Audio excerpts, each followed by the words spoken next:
Hello, everyone who's joining us. We're going to give it another minute. It's 1 o'clock now, but let's give it a few more seconds for others to join. In the meantime, for those that have joined us, if you would like to put your name and your role, your agency in the chat, that would be great. That way we get a more general sense on who we are together today in the virtual room. All right, so I'm going to start with the presentation. Good afternoon, everyone. We are very excited to have everybody here today. We are going to be having our 5th forum for the DMAS Language and Disability Access Forum. As you may all know, some of you may already know me. My name is Montserrat Serra, and I am the Department of Medical Assistance Services Civil Rights Coordinator. At the Department of Medical Assistance Services, we administer the Medicaid program for Virginia. And I have been in this role since 2019. And I wanted to say thank you, special thank you to my colleague, the civil rights specialist, which is Jesus Perez. He is going to be assisting me with monitoring the chat for any future questions. So I really appreciate him being here today. A little bit of background on why we decided to start providing these type of forums. So as mentioned before, and most of you might already know since I can recognize some of your names, we've been organizing this forum twice a year. And the reason why is because when we wrote the Language and Disability Access Plan for the DMAS agency, we thought it would be helpful for us, for our programs to meet on a regular basis with stakeholders and other participants of the program so that we can learn from each other on language and disability access tips, information. So that was mainly one of our goals that we had. And as mentioned earlier, in 2019, we implemented the first forums. And we have now twice a year in May, in December, we have one of these forums and we just share good information. We invite others from other state agencies or other organizations to share also good information so that we can all learn a little bit more about language and disability access. So let me go through the logistics very quickly. This presentation is being recorded. And later on, I will be able to share the recording to all those that have registered. So it will be posted on the DMAS website. And that's where we hold all the documentation for all the previous forums that we have had in the past. Important that this presentation is intended for informational purposes only. So it does not constitute legal advice. And if you want to add your name, job title, and organization in the chat so that we can get a better sense of who we have in the virtual room today. Also, we have mentioned, but if you just join us, we have a transcriber today. She's doing live transcription. And if you would like to follow the forum through a live transcription or the remote conference captioning, you can just click on the link. That link has been shared through the chat. So that's an option. Another option to follow this event is through the American Sign Language interpreters. We have today Ali and Lauren, and they will be doing American Sign Language interpretation for us. If you experience any technical difficulties, just send us an email. This is the email address, Civil Rights Coordinator at dmas.virginia.gov. Jesus, my colleague, will be monitoring that email address in case anyone has any questions or any concerns technical-wise. And if you have any questions, you can enter them in the chat. Our plan is to go through all the presentations and the panel discussions at once, and then we will hold the questions to the end. So we will collect those questions, and then at the end, we will address those, especially the ones that we have time. If we don't have time, we will definitely address them in a later time and share them with all of you. So here's what we have today for the agenda. And as we are right now in the welcome and introduction section, then you probably have seen this in the agenda before. We have Barbara Kingsley. She's going to be our opening keynote, and she's going to do some remarks for us at the very beginning of this presentation. Eventually, later, we will go through a presentation where I will go through some general information on the rules and guidelines about plain language, which is our theme for today. Later, around 1:30, we are planning on having the panel discussion. These are the individuals. Unfortunately, Jessica was not able to join us, but we will have Katie Morris, Deanna Parker, and Anita Ayers. They will all share with us some of their work and some of the input on plain language. That's going to be around 1:30. And towards the end of the event, we will just open the floor for Q&A, public comments, and then some closing remarks. All right, so without further ado, I want to introduce Barbara Kingsley. She is our keynote speaker. She is the president of Kingsley Clement Group. And Barbara has over 25 years of experience, and I'm thrilled that she's here with us today to talk to us about plant language. She has managed high-impact projects to create clear, usable information, and she's basically an expert in plant language. So we thought that it would be wonderful to open this presentation with her words of encouragement. So Barbara, without further ado, if you would like to give us a couple introductory words. Thank you so much, Montserrat. And thank you everyone for being here. I also wanted to mention I am the chair of the Center for Plain Language. That is a nonprofit that advocates for plain language, and we welcome all of you to be involved. And that is centerforplainlanguage.org. It's a great place for resources.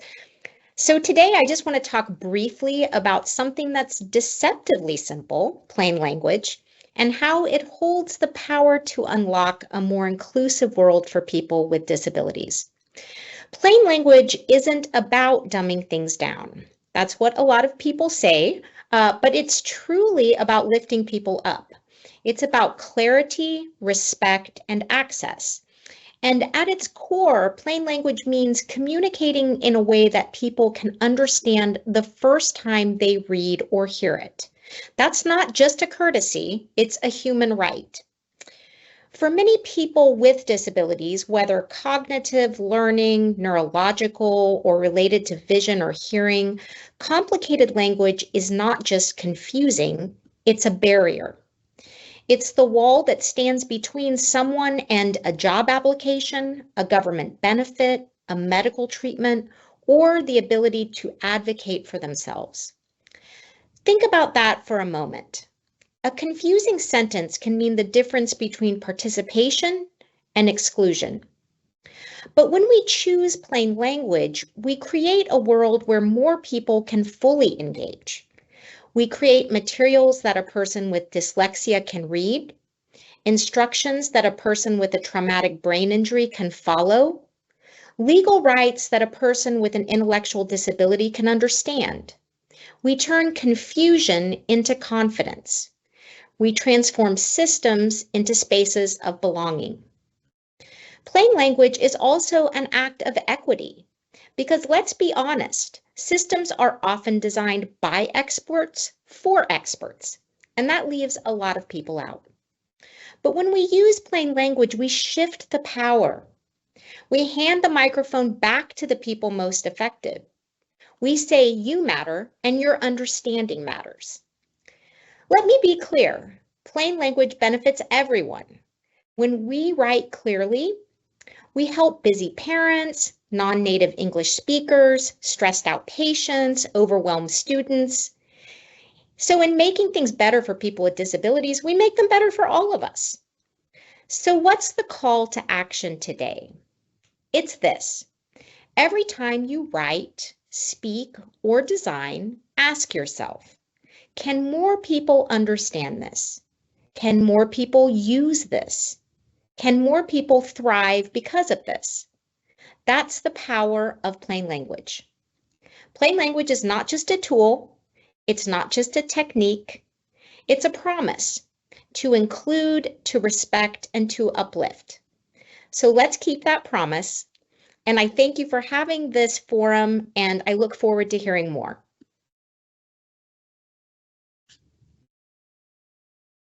Thank you so much, Barbara. Your words are encouraging. I always try to add somebody that is an expert in the field just to encourage everyone else to create materials that are in plain language, that are more clear, that are more accessible. So thank you so much for being here today, Barbara, with your engaging words and message.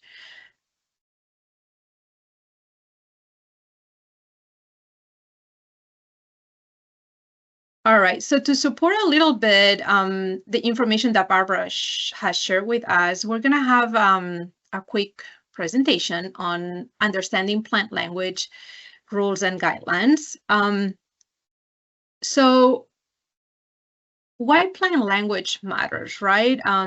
So as Barbara was saying, plain language helps everyone, especially people with disabilities and those who speak a different first language, so that they understand the information. A lot of us, as we can see in the chat, we all communicate with the community, and a lot of us communicate mainly with individuals with limited English proficiency or individuals with disabilities. So if we don't make this communication clear and in plain language, then we are not getting our message across, right? So we just wanted to make sure that we provide accessibility mainly to individuals with disabilities and limited English proficiency, but pretty much to everyone. It is important to say that it is plain language complies with the Plain Writing Act of 2010 and other legal requirements. So it's not only the right thing to do, but it's also required under these regulations. So I wanted to include some information about key planning items. I think I wanted to say that some of us that we will be participating in the forum today, we participated in a previous meeting or a previous training. It was 3-month or 6-session long training about plain language. And I thought I knew a lot of stuff about plain language, and some of things I thought I was like, oh, this is common sense, but no, I learned so much more. Like, for example, how important is that when you write your materials, first of all, you just need to know who your primary audience is, right? You have to know if they have special disabilities or if it's the general public. And also, you have to, before you get your pencil or pens down, you have to know what is your objective, what is part of the main goal of the communication, and what is your main message.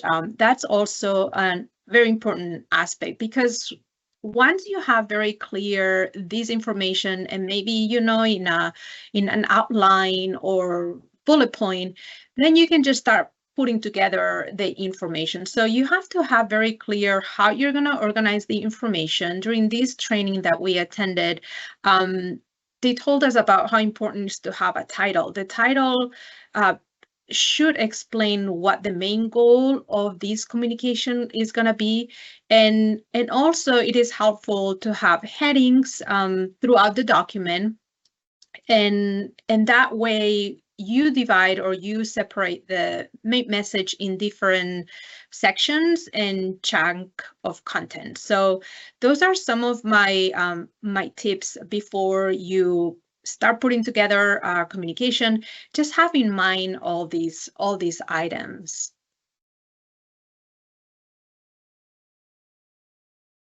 All right, so visual clarity is part of being accessible, right? We use clean, easy to read fonts like Arial or Calibri, and usually it's recommended to use size 12 or bigger.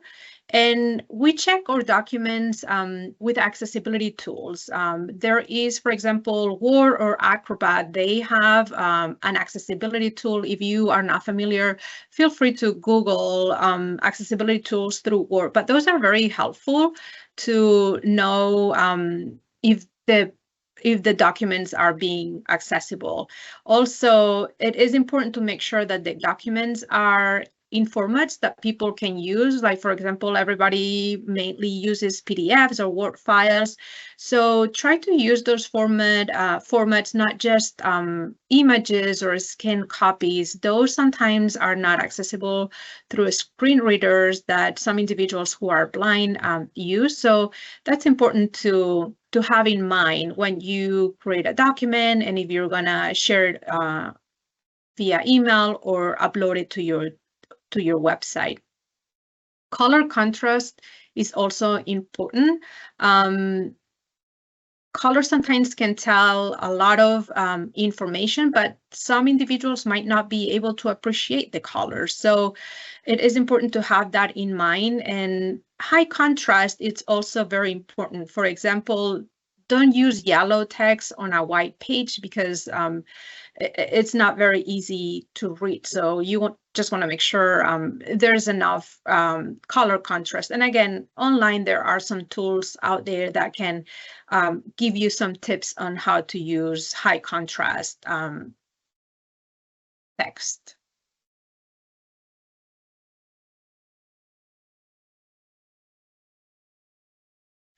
So what are the principles of plain language, right? Very clear. Clear and direct messages. That's the best way to transfer information. So focus on essential information. For example, if we say, if the form is not submitted within the time frame, delays may occur. Well, that seems a little bit too wordy and might not get the message across. Nowadays, a lot of people has a lot of messaging going on. They just want to have clear and plain information. So how about just say submit the form on time to avoid delays? So that's a little bit more clear and a little bit more direct. So basically, shorter messages, simpler, are more helpful. So it's not about dumbing things down, but it's about making sure people understand as the first time. And we all know that in our agency's work, is so much better to communicate effectively the first time rather than perhaps having our clients just have questions about what we're trying to say. So that's why we use language interpretation services. That's why we use plain language, because we want to have clear communications, and we want to try to avoid having individuals calling us back to see if we can clarify for them. So let's do it from the very beginning. Another important aspect of plain language is using the active voice versus the passive voice. So I'm not sure if you've seen a lot of legal documents, but sometimes we handle some legal documents and it's not very clear when the passive voice is used. So if you can use the active instead. So for example, a passive voice would say the form must be submitted by July 1st. Well, who needs to submit that form, right? That's my first question. If I see that sentence, why don't we use the active voice? Let's say submit the form by July 1st. So I know that I have to submit the formed by July 1st. So it's a little bit more clear when we use active voice versus the passive voice. And also, it is important to use simple vocabulary. So use familiar words. Obviously, avoid jargon. I say obviously, but sometimes it doesn't seem very obvious because particularly, for example, for us at DMAS, we use a lot of technical words that we are familiar in-house, but not necessarily our members know what those words mean. So try not to use complex terms. If you use any acronyms, make sure that you define them at the very beginning. Not everybody knows what DMAS means, so that's why I usually try to say the Department of Medical Assistance Services, and then I can always use that acronym. But first, try to define those. And I added here the plainlanguage.gov website. They are a wonderful resource for guidance, and they provide all these. This is pretty much where all these standards have been taken. So I went through the plain language, and these are the standards that we utilize at DMAS under the guidance of the plainlanguage.gov. All right, so a few more standards for public-facing written communications. And let's talk a little bit about the reading level, right? So sometimes we send communications that when we run reading levels, it looks like the reading level is for a college student. So we don't realize that some of our communications are too complex. So try to get your communications to a 6th and 8th grade reading level. Again, look at your audience first, but we find at DMAS that 6th and 8th grade level should be pretty standard. There are tools out there like Hemingway Editor. I don't know if anyone has used that, but you can search online. They're a good tool. It's a paid service, I believe, but you can just provide language, and then you can ask what grade level you want that language to be converted. So it's a very great tool to work with. But again, you must understand first the standards to make sure that whatever these tools give you feedback about, that you know how to contrast with the standards. And again, use everyday language.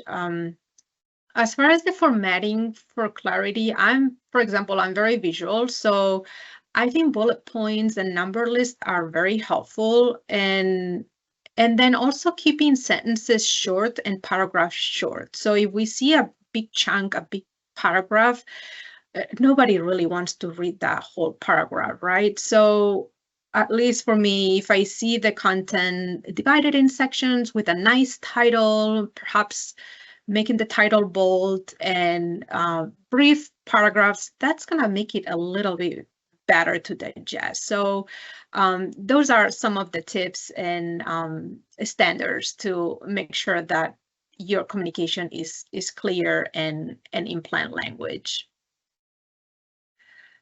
All right, so I have here an exercise that I thought it would be helpful for everyone.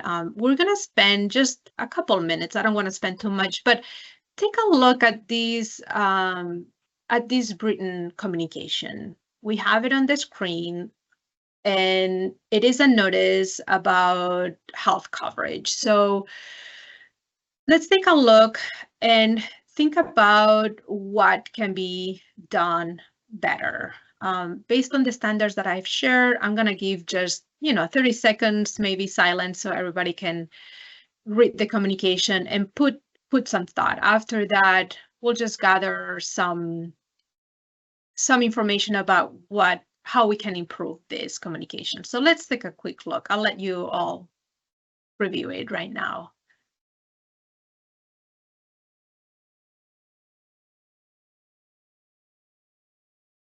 And if you have difficulty reading or seeing what's on the screen, I can read it through very quickly. So this communication says important information about your health coverage. That's the title. And then it says, it is of utmost importance that all eligible individuals ensure they have submitted the necessary documentation within the allotted time frame to avoid any potential disruption to their healthcare benefits. The provider health services encompass a broad spectrum of medical needs, ensuring comprehensive support for all enrollees. The second paragraph reads eligibility and requirements. Individuals who meet the predetermined criteria for enrollment must provide documentation substantiating their qualifications. Failure to submit required documents within the established deadline may result in termination of benefits.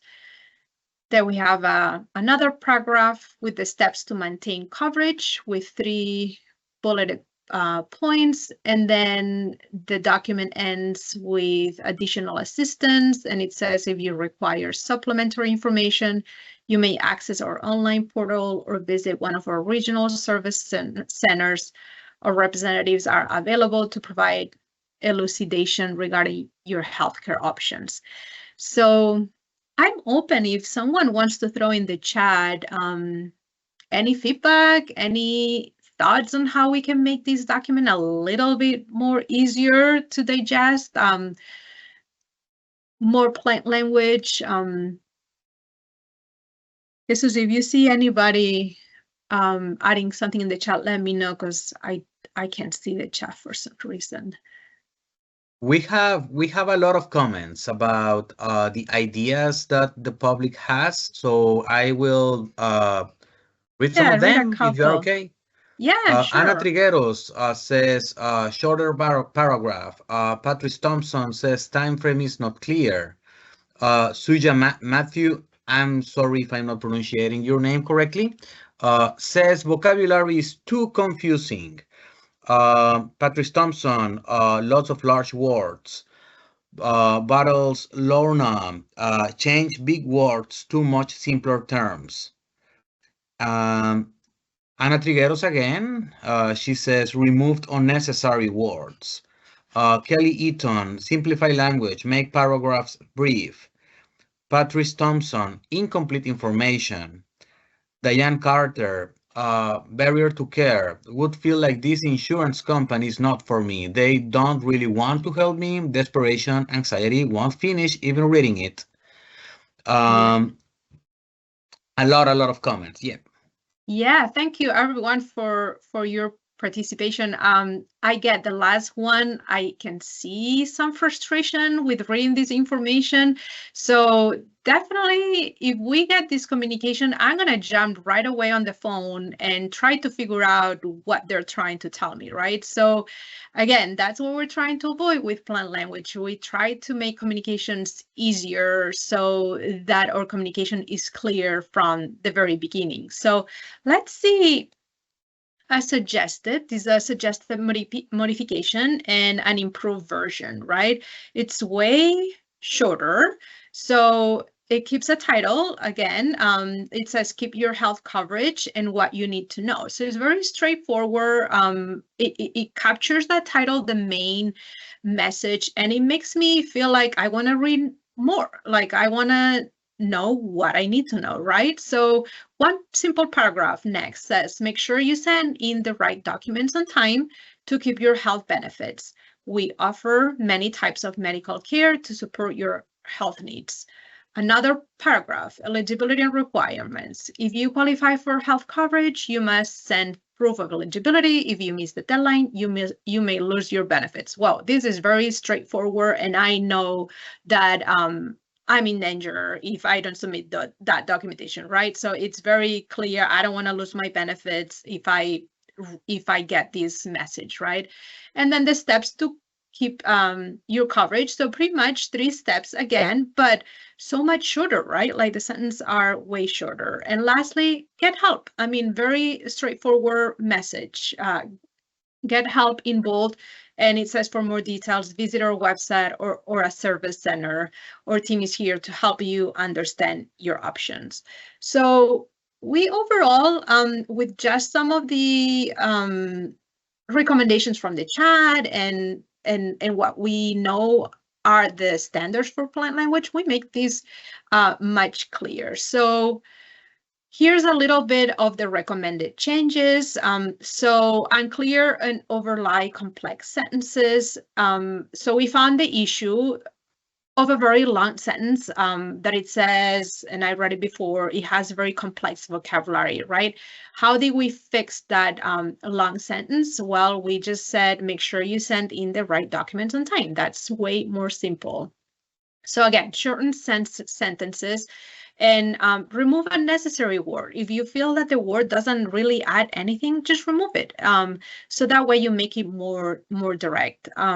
Also, within the realm of the jargon and the complex vocabulary, we have in the first message a lot of complex vocabulary. And a way to fix it, for example, is we included that sentence. We offer many types of medical care to support your health needs. There's no jargon right there, and it's very simple. So more familiar words for better understanding. Also, again, reiterate the need of using active voice rather than the passive voice. So we had, for example, in passive voice on the first document, failure to submit required documents within the established deadline may result in termination of benefits. Well, if we flip it and we put it in, rewrite it in active voice, if you miss this deadline, you may lose your benefit. So it is more direct, and I know that it's being addressed to me, right? And unnecessarily formal language. So in the first example, we saw a lot of formal language that might not be necessary. Like, for example, should you have any inquiries, do not hesitate to establish contact with our administrative office. Well, can we just say, do you need help? Call our office. So that's more straightforward. It's definitely going to be easier for others to understand and get a clear message of the action that they need to take. Another issue that we fixed was the lengthy and complicated instructions. We made it way more simple. For example, we just said on the document that we fixed, collect the documents that show your income. That's it. We don't need more wordy language or any unclear instructions. And then the first one had some issues with the call to action. It was not very clear. It was a very long sentence. And on the second document, we fixed it and we just made a very clear to action with the sentence, our team is here to help you understand your options. So using everyday words and again, a more direct message, we have fixed a document that seemed very difficult to read and understand, basically. All right, so that was all I wanted to share on this quick presentation about plain language. But now I am very excited to start with our panel discussion. If you have attended other events from us with the forum, we keep a section where we invite other key stakeholders or subject matter experts on the topic that we discuss. And today we have with us Katie Morris. She is in the Quality and Services Integrity team. She's one of the managers, and she's in the Division of High Need Supports at the Department of Medical Assistance Services. And we also have Deanna Parker. She's the Director, Community Network Supports for the Virginia Department of Behavioral Health and Developmental Services. And lastly, we have Anita H. She's the Communications and Information Manager, and she works for the Virginia Board for People with Disabilities. So the way we manage this section, the panel discussion, is I'm going to be asking, we have a total of 6 to 7 questions, and I will be asking these questions to our panelists. And I just want to learn more. We all want to learn more on how they do plain language and what's been their experience so far in this field. So let me double check that we all have them. So let's just start with very quick introductions. So Carrie, if you want to start introducing yourself and let us know what's your main role for the agency. Sure. Hey, everybody. I'm so thrilled to be here. My name is Katie Morris. I work in the Division of High Needs Supports. The Division of High Needs Supports administers Virginia's 3 DD waivers. My role, I'm responsible for quality oversight of services, which includes reviews to make sure our programs are operating in accordance with regulations. And then identifying any areas that need improvement and then working to improve those areas. And then I also am responsible for some of the documentation that gets put out and posted to our DMAS HCBS toolkit. So I'm thrilled to be here. Thank you for having me. Thank you, Carrie. Appreciate you being here. Anita, do you want to go next and give us a little introduction? Sure. Good afternoon, everyone. So like Montserrat mentioned, I'm the Communications and Information Manager at the Virginia Board for People with Disabilities. And so we have a very small agency, and so I handle a lot of the, most of the communications for our agency. Like a lot of communications professionals wear many hats, so everything from media relations to website, social media, handling the different platforms. So it puts me in a good position to review the communications that our agency shares. Thank you, Anita, for being here today. Deanna, you want to go next? Yes, hopefully you can hear me okay. Good afternoon. I'm very happy to be here. I'm Deanna Parker, Director of Community Network Supports at the Virginia Department of Behavioral Health and Developmental Services, our state DD agency, and I primarily oversee it's a department that does a lot of different things, but programming for people who may be waiting for services. So our IFSP program that provides funding and other supports for people while they wait on the waiting list. I oversee our supported decision-making program, waiver employment, and the settings rule work. Also, in addition to working here at DBHDS, I'm also a parent. I have a 26-year-old young adult with DD. Excellent. Thank you so much for being here today. So yeah, let's start with this conversation and get a little bit more of information on how you perform plain language at your agency. So I'm going to ask the first question. Why is plain language important in communications with the public, especially for individuals with disabilities and those with limited English proficiency? So Carrie, would you like to go first? Sure. So I think it's really important when we think about plain language to remember that when people are seeking information, they're going through, you don't know what their circumstances are, you don't know what they're going through. So they could be trying to find information because they are experiencing something that to them is, a crisis or an emergency, and maybe they're not thinking straight.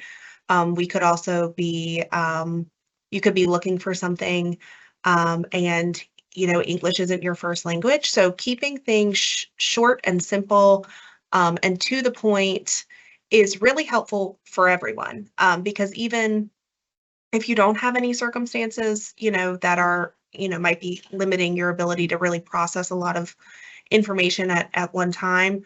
The data shows us, and this was one of the more interesting things I learned when Montserrat and I actually Indiana and Anita, all of us participated in a recent plain language training, is that people's attention spans with reading information is really, really short. So you want to highlight what's really important, and you want to stick with your objective, what it is that you're trying to communicate, and not really deviate from that was one of my main takeaways. Thank you. How about for you, Anita? Why is plain language important for you and your agency? I will echo what Katie said, that writing in plain language helps everyone. And so, like you mentioned, Montserrat, earlier in this presentation, it kind of goes beyond translating information into simple words. It's also identifying a target audience and including a main message or a call to action. So when it's done well, it really helps people quickly understand why information is important to them without having to go over a lot of unnecessary details, because time is very precious, and especially for individuals, the onus is so often placed on them to find the information that they need, and that can be really hard when they're already navigating a complicated disability services system, for example. And so, especially as state government employees, the more clarity that we can provide in our communications, the better it is for our constituents. Very important. Thank you, Anita. How about Deanna? What are your words about it? Yeah, so obviously I'm a parent, right? So I have that perspective. I also work for our state DD agency, and as a state DD agency, and actually all agencies, I feel like we exist to serve some public good. So the way that we communicate information that people need is really, really important. And if we don't do this well, I feel like we've really sort of kind of missed the mark. We have the key to the information that everybody needs, and if people can't access it, they can't understand it or even use it.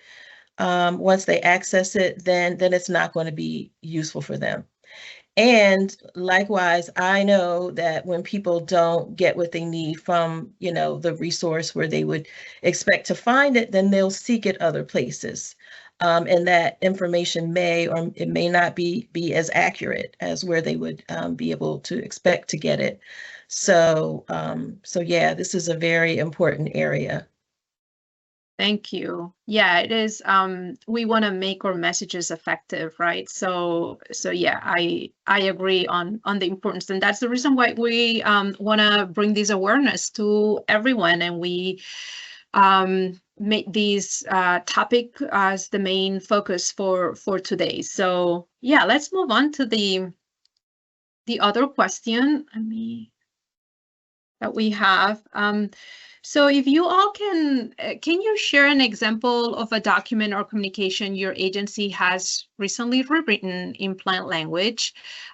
What changes did you make, and what was the impact? And as we have explained, the four of us, we participated in a previous training for plain language that was coordinated by the Virginia Board for People with Disabilities, and it was an excellent training. Again, we think that we know what we know, but we don't realize that we don't know what we don't know, right? So it was very helpful. So yeah, Katie, what can you share a little bit more about the document that you helped improve after you learned some of the plain language standards? Yeah. So I chose to tackle what we call the HCBS rights disclosure, but like that in and of itself is acronyms and and kind of technical. So essentially, everybody is entitled to some inherent rights if they are receiving Medicaid services. And there are some additional rights if the person who is receiving those services chooses to receive them in what's called a provider-owned or controlled setting. So providers of those services are required to tell individuals at least once a year what those rights are. And so I took what was a form that already had some of the plain language principles embedded in it, and just update it a little bit with the information that I learned from the training. So some of the changes that I made were using a different font, and a font that was easier to read, making the font a little bit bigger, incorporating some images where it's appropriate. Images, I think, is the use of images is really important, but it's important to only use images if the images are going to have an impact. You don't just want to add pictures for the sake of adding pictures if they don't actually add to the value of the document. That was another thing that I learned through the training. So I split the document up. It was kind of more formatted in just kind of a long list of rights, and I took it and kind of categorized them into shorter bullets based on subject area. And then I changed some of the images. And then, one of the other things that I learned was, we try to, I know at least I try to, I'm like, all right, let's condense everything that we can. Let's try to make this whatever this is, a one pager. And like sometimes a one page just doesn't work. If you're gonna, use a bigger type font, if you're gonna add some images, you might lengthen the document. And that's not necessarily a bad thing if you're still following all of the principles of plain language. Great, thank you so much. And I saw the final result, and it looks so much better. Again, the first one wasn't bad, but after learning a little bit more on how we can improve, it looked way better. And it was easier. I saw the document because Jesus and we are part of the Civil Rights Unit, and we assist with translation. So it was so much easier for us to translate that document because it used that plain language. Great, wonderful. So Anita, give us a little bit of information on the document that you improved for plain language. Yeah, so the document that I remediated for the training that we took part in was the infographics for our 2024 board assessments. So just to give you a very brief background, every year our agency submits to the governor's office 2 in-depth assessments that review 2 service areas for people with disabilities in Virginia. And then these are very lengthy documents that have a lot of jargon, and because they contain our very specific policy recommendations, our research methodology, things that we did to assess these service areas. And so what we usually do is create a very high-level summary of these recommendations, and we call it an infographic, which is a front and back one-pager that we can distribute more to the general public instead of just policymakers. But this version of the infographic still has a lot of the jargon from that original assessment, and it's not written for a specific audience. And so when I undertook rewriting this in plain language, I did a few things, updating the title into something that was using active voice that would show someone immediately why this is important. I also followed like an inverted pyramid format so that the important information was at the top, and then the kind of background, nice to know information about our key findings and takeaways could be on the back of that one pager. And also rewrote everything for a target audience, which was people with disabilities and their family members. And so that really helped kind of focus, so what? Why would this be important to that audience? And that really helped guide how we kind of reworked the messaging. And so it was very eye-opening to do this exercise because, like Montserrat said, you don't really know what you don't know. So to us, it had seemed like a good summary of the assessment, but there really was so much more work we could do to make it accessible for specific people and to make it more relevant to people. And so we have 2 assessments that we'll be releasing later this year, and that remediated document is a good template for what we can do as far as creating a plain language version of that is a summary of the important work that we do with our assessments. Excellent. Thank you, Anita. And Dina, I believe you wanted to share with us some information about some training for PowerPoint presentations in plain language. Is that right?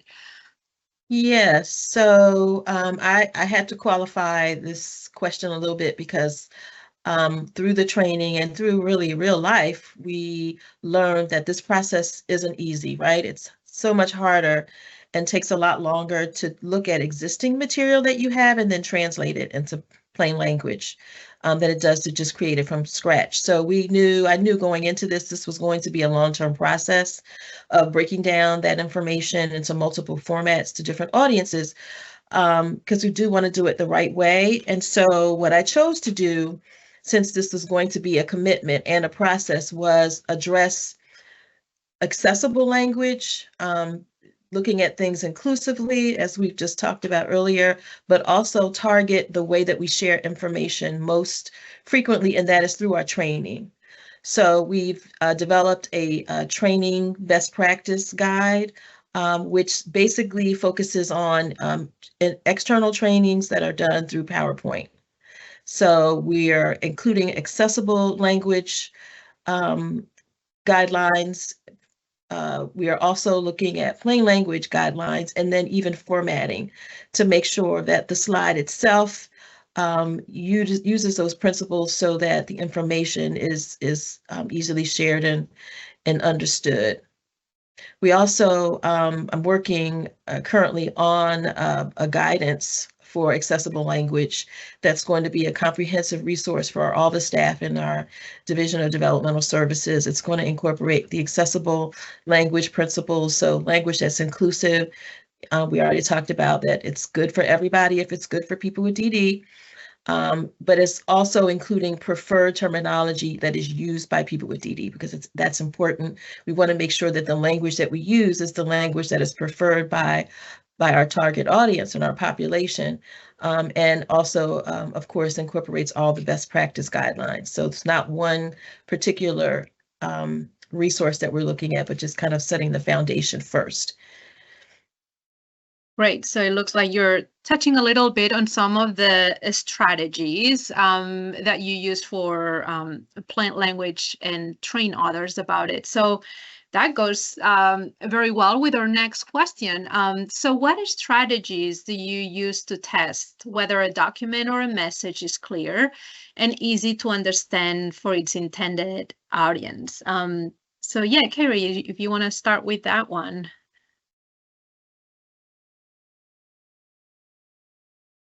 Yeah, so one of the things that was certainly not mind-blowing, it seems pretty simple, is to ask somebody from that preferred or from that target audience to review the document and provide you with feedback. So I know that sometimes that is difficult. It's also difficult because you also want to value people's time and value the expertise and the experience that they're bringing to that. And by value, I mean, I do mean pay. So, paying somebody to provide you with feedback can be difficult when you are trying to make the documents, but that really is best practice. I mean, that came through very clear in all of the trainings is, what does, are you getting your message across to the population that you intend?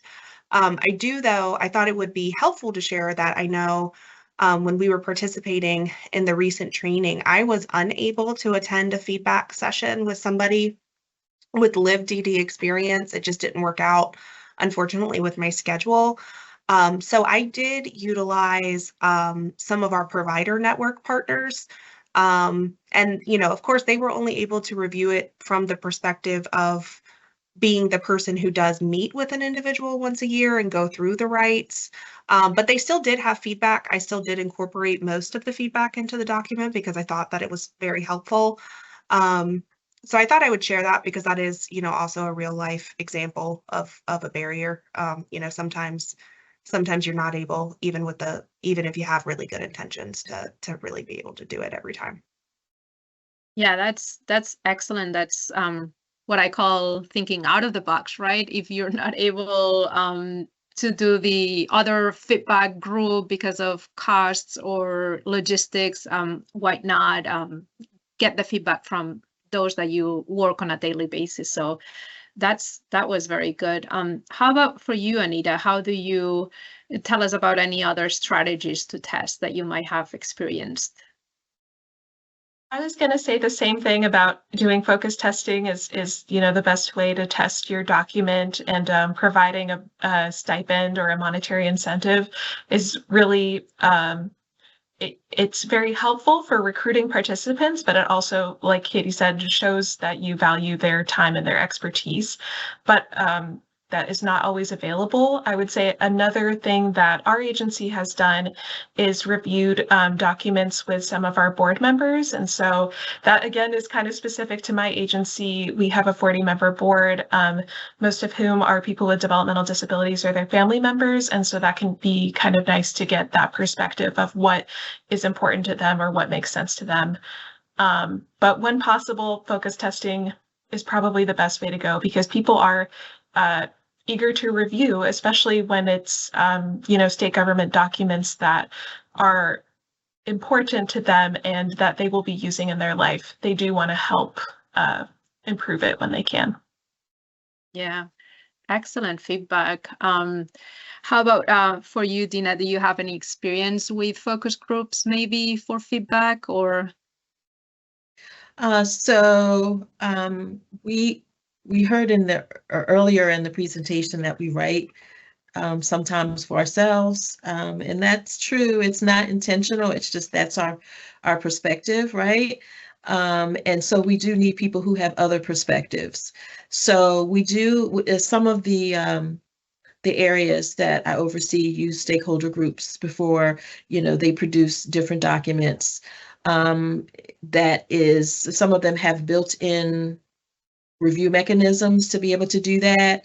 I can't say that that's a standard way that we have the ability to vet things because of all the other barriers that you've heard here. But it is important to at least test your content on people who represent your audience. So I am someone with lived experience navigating the system. So when I see something, I think very differently about it than maybe somebody else. We have staff with lived experience. So we have the ability to kind of sometimes ask them questions. And I also do rely on our partners, our agency partners. So the Virginia board, our state USAID, the Partnership for People with Disabilities, the ARC, sending them information, and then seeing if they can look at some things and provide us with some quick feedback, and then always be open to being the possibility of needing to kind of revise things based on some of that feedback. Excellent. So we touched a little bit on one of the challenges, right? Which is budget and funding, and also,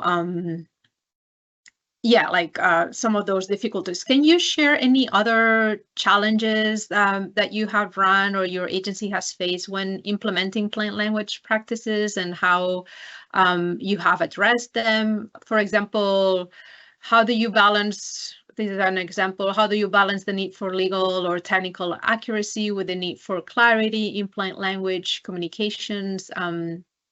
Katie, have you run into that issue with your documents? So that's a constant balancing act. I think it's really difficult we work a lot in technical language. We work a lot in regulatory language. We work a lot in legal language. And unfortunately, as the state Medicaid agency, we're beholden to regulations that come from the Centers for Medicare and Medicaid. And wouldn't it be great if they wrote everything in plain language, but they certainly do not. So, it's a barrier when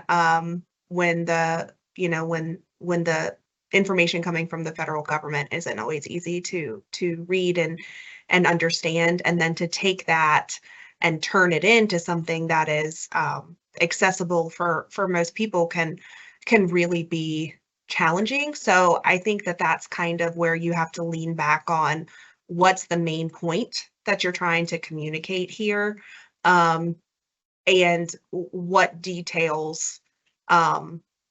You don't have to get bogged down in every single detail. You want to stick with the main point, and then just continue supporting that main point. I have noticed, even in my personal life, I have a nephew who utilizes services, and my sister will get letters from state agencies, and instantly my phone rings. because she doesn't always know what that letter means. And so she calls me, which is great, but not everybody has somebody who happens to do this for a living in their family. So I try to take things like, if if my sister were to open this in a letter, would she understand what it's trying to say? And then, there's still room for improvement from there. But it is difficult, and it is a little bit of a balancing act. Yeah, what a great point. I like that vision of sitting in somebody else's shoes. So when you are writing that communication, like trying to picture how is that person going to react and how much they're going to understand, that's very important. Again, it's about your target audience.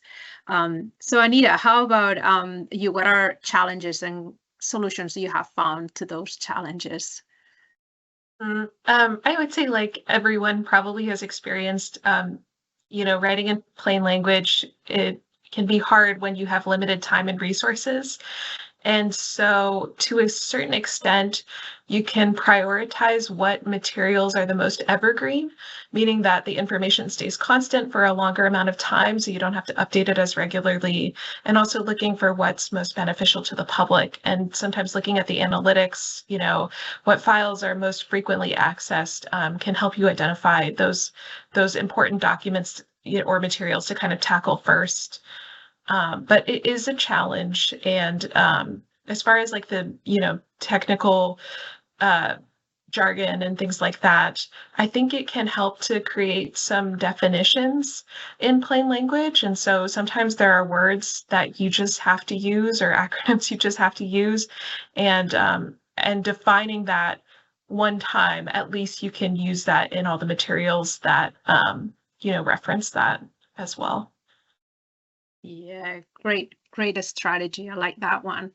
How about for you, Deanna? Any challenges you've run into? I think we've all pretty much had the same theme.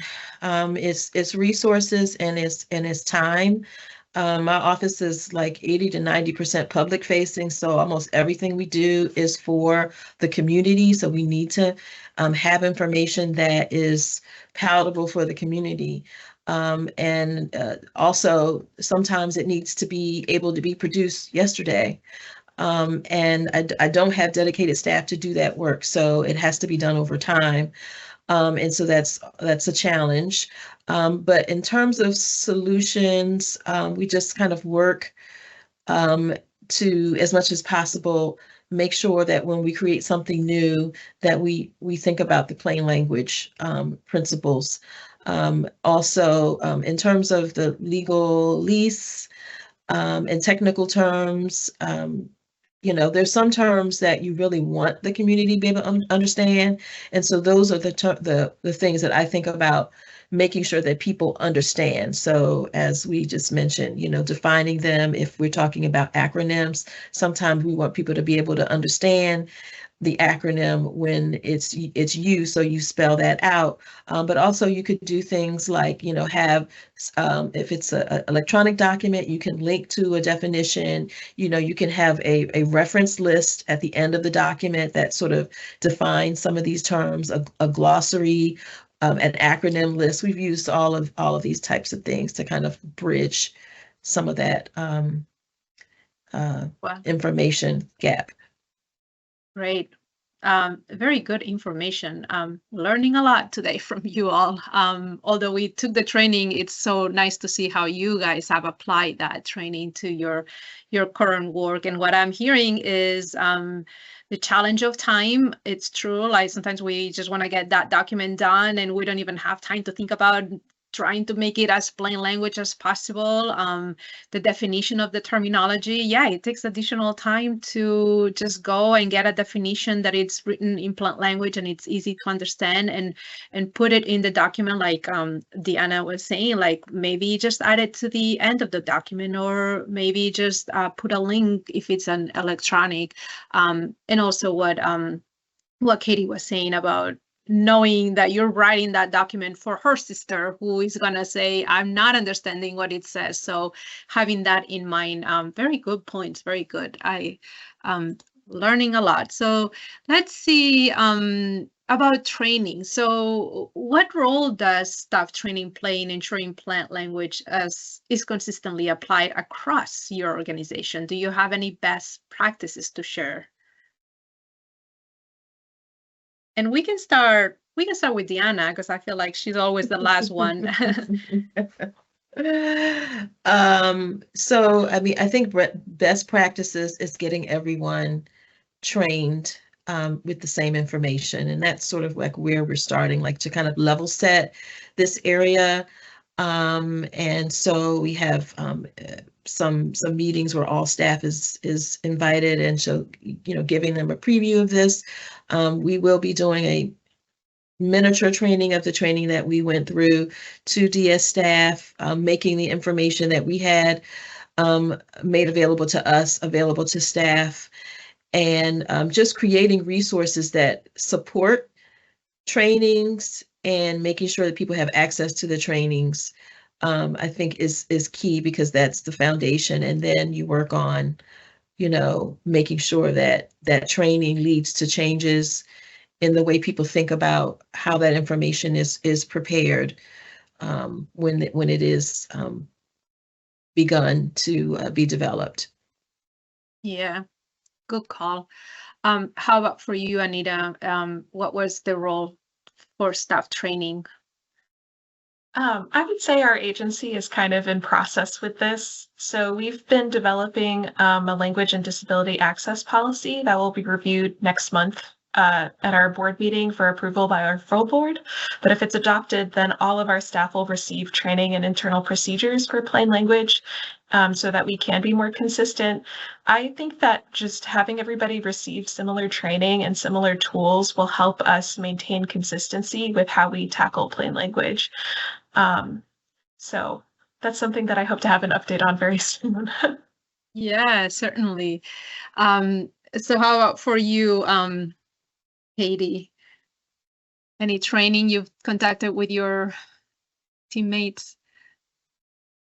Yeah, so I did conduct a training using the materials that were provided to us from the plain language training for everybody who was on my team that I supervise.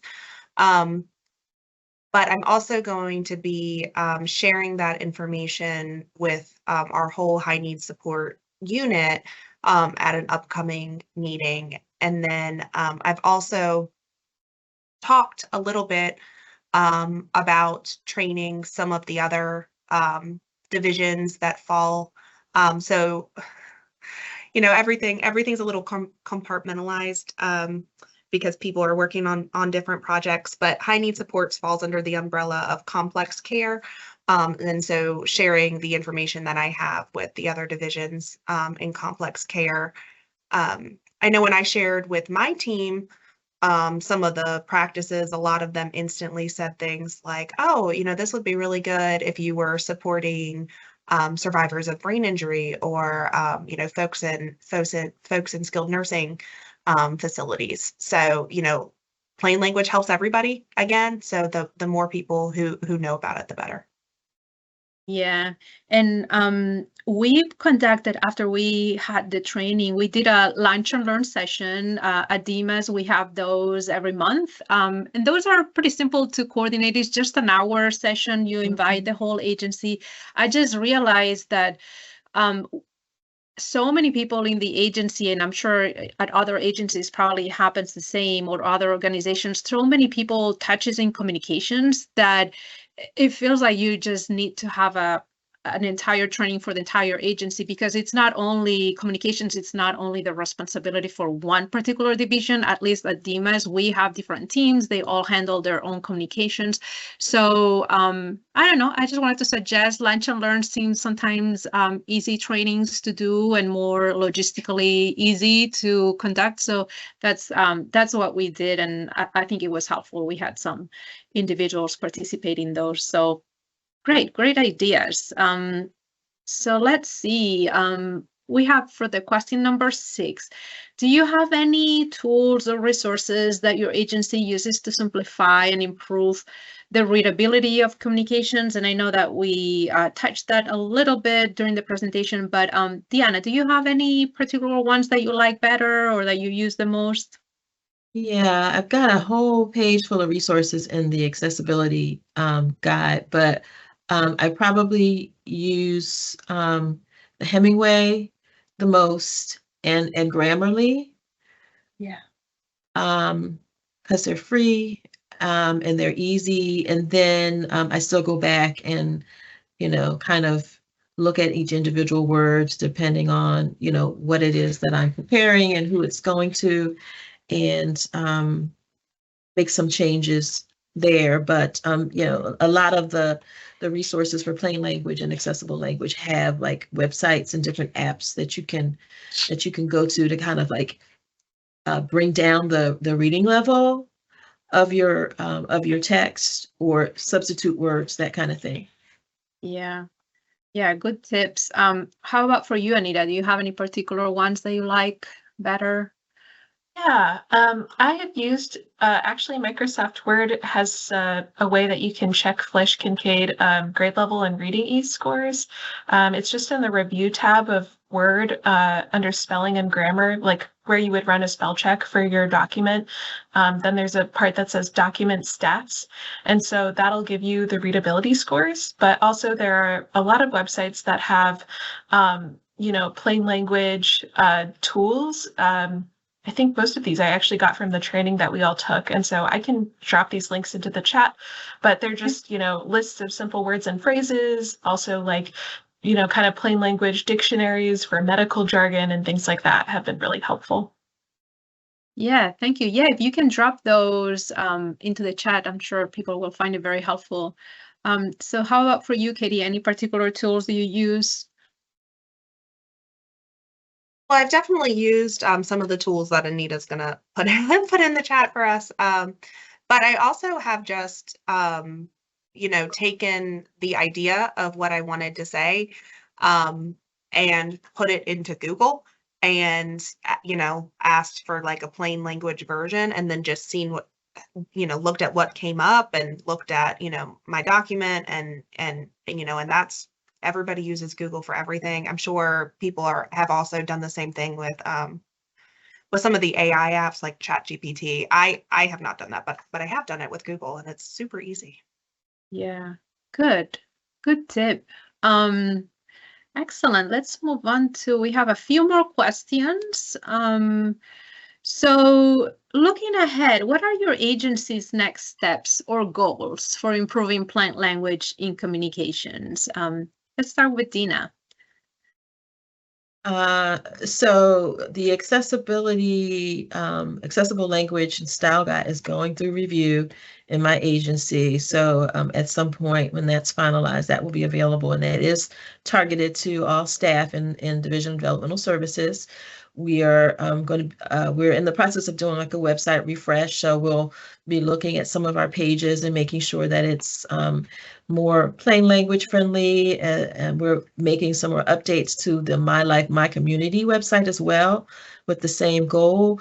But also we've partnered, we've come to the end of this contract, but we partnered with the Arc of Virginia for a contract, and we created some videos. We have Quillo videos, for those of you who are familiar with that, but we also have some animated videos. Got 22 animated videos that focus on the DD system. So like the waivers, the assessments, they're quick, no more, it's like between 1 and 2 minutes. They're very general. Okay, so very general videos that just give you a high level overview of the topic. And we're going to be working on adding some additional information to those videos so that there's more resources for people who need more specific information than the videos show. So we're really excited about them. They're really great. There's similar videos that you probably can look on YouTube and find. And we are going to be continuing that, having a new grant with the contract with the ARC to create some more of those videos in the future. Great. Are those going to be posted on your website, your agency? They'll be on YouTube. Okay. Yeah, they were through the contract with the ARC, so they'll be on a channel that is hosted by the ARC. Good. All right. We Yeah. can wait to see those. So looking ahead for you, Anita, any future goals for your agency? Yeah, as I mentioned, our agency has been developing a language and disability access policy. So this would create a roadmap for how we handle things like translation, accessibility, and plain language standards for our public-facing materials, and also how we provide accommodations for events. So captions, ASL interpreters, Spanish interpretation, different things that we can do to address the needs of people with disabilities and limited English proficiency. And so very looking forward to having some internal procedures for our staff as part of that. Yes, excellent. Great ideas. So how about for you, Katie, for your agency, your division, any future looking ahead? Yeah, so I'm focused right now on things that I, directly manage or have control of, just because that seems like the best place to start. So I'm going to be looking to revamp our HCBS toolkit. It's a fantastic resource as is, but following the training, you just learn that there's always room for improvement. So that is where I plan on focusing my energy, is working with my team to look at the resources that are on there and then adjust anything to make it easier to read or plainer, the use of plain language. And then that'll be, available for everybody. Like I said, it's a fantastic resource as is, but it was developed several years ago. And so there's just always room for improvement. Yeah, excellent. I think this is our last question, but any final thoughts for each of you? Anything that you would like to share with others about your advice? Any other important recommendations you would like to share with others today? And we can start, or whoever wants to share any advice or recommendations for other agencies. Well, this is Katie. I would just say, I will say that in general, as Montserrat and I think all of us have kind of alluded to, this work is very important. It is also very difficult because you don't want to lose the main idea. You want to get important information across to people. So I would say it's really important to be patient and be flexible. I know one of the other DMAS team members that did the plain language training ended up revising her document. I think it was like 6 or 7 times. And a lot of that was from the feedback session that she was able to participate in with people with lived experience. She called it brutal, but exceedingly helpful. So, take that feedback as constructive, and be willing to move and pivot, because it is difficult. It's difficult work, even though it's very important. Yeah. How about from you, Anita? Any final words, any suggestions or advice? I would add that it feels like there's always more to be learned for this topic. So it's great for everyone who is attending today as a participant. And I would say just keep taking advantage of training, lunch and learns and things like that, because I feel like there's so much more that I can still learn about plain language. And, things are changing all the time. There's always new resources. So just kind of maintaining that lifelong learning sensibility about this kind of topic. You'll never be done. Yeah. How about from you, Dina? Any final words? I think that my recommendation is, you've heard 3 different approaches, and that you can start wherever you are. If it means you start with that document that everyone is using, if you want, you can start right there, or you can start somewhere else. with a program. I mean, there are all different kinds of ways that you can embed plain language, and in my case, accessible language, because to us it's just as important to make sure that we're using preferred terminology of our stakeholders, in terms of the staffing piece. But you can start wherever you need to, and then only go from there. So to not let it get frustrating if you're, looking at revising a document 10 times, because that is not unusual. Yeah, I like that idea and that suggestion to not feel overwhelmed. Don't feel like you have to fix now all the documents and all the written materials that your agency have. And I think Anita mentioned that before. We have statistics, at least on our website, and we can see what are the most downloadable or the most downloaded documents. Maybe start there. Maybe start with just one document that is the one that is more popular, that people read the most, or that the one that you update every year.